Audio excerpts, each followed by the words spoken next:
গাধাকে যখন সৃষ্টি করা হয়েছিল তখন গাধাকে বলা হলো তুমি দুনিয়াতে প্রচুর পরিশ্রম করবে, তোমার মাথায় কোনো বুদ্ধি থাকবে না, তুমি খেতে পারবে শুধুই ঘাস, এবং তোমার আয়ু দেওয়া হলো 50 বছর।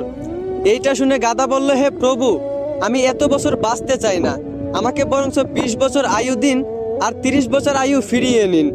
গাধার এই প্রস্তাব মঞ্জুর করা হলো। এরপর যখন কুকুরকে সৃষ্টি করা হলো, কুকুরকে বলা হলো তোমার খাবার হবে মানুষের বাসি খাবার, মানুষের রেখে যাওয়া নষ্ট খাবার, এবং তোমার আয়ু দেওয়া হলো 30 বছর। কুকুর এইটা শুনে বলল, হে প্রভু, আমি এত বছর বাঁচতে চাই না, আমাকে বরঞ্চ 15 বছর আয়ু দিন এবং 15 বছর আয়ু ফিরিয়ে নিন। সৃষ্টিকর্তা তার এই প্রস্তাব মঞ্জুর করলেন। তারপর যখন বানরকে সৃষ্টি করা হলো তখন বানরকে বলা হলো তোমার কাজ হবে দুনিয়াতে শুধু এক ডাল থেকে আরেক ডালে ঝুলাঝুলি করা, মানুষকে বিনোদন দেওয়া, এবং তোমার আয়ু দেওয়া হলো 20 বছর। বানর তখন প্রভুকে বলল, হে প্রভু, আমি এত বছর বাঁচতে চাই না, আমাকে বরঞ্চ 10 বছর আয়ু দিন আর 10 বছর আয়ু ফিরিয়ে নিন। সৃষ্টিকর্তা বানরের এই প্রস্তাব মঞ্জুর করলেন।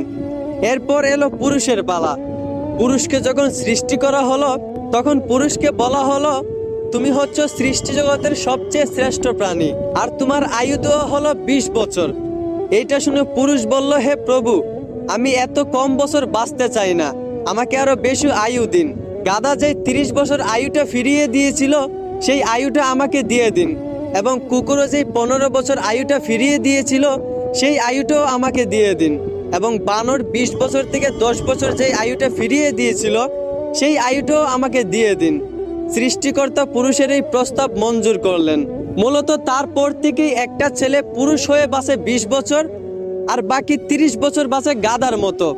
ওই যে গাধার 30 বছর আয়ু তাকে দেওয়া হয়েছিল। গাধা যেমন দিন রাত পরিশ্রম করে, ঠিক তেমনি একটা পুরুষকেও বাকি 30 বছর পরিবারের জন্য দিন রাত পরিশ্রম করে কাটাতে হয়। বাকি 15 বছর পুরুষদেরকে বাঁচতে হয় কুকুরের মতো।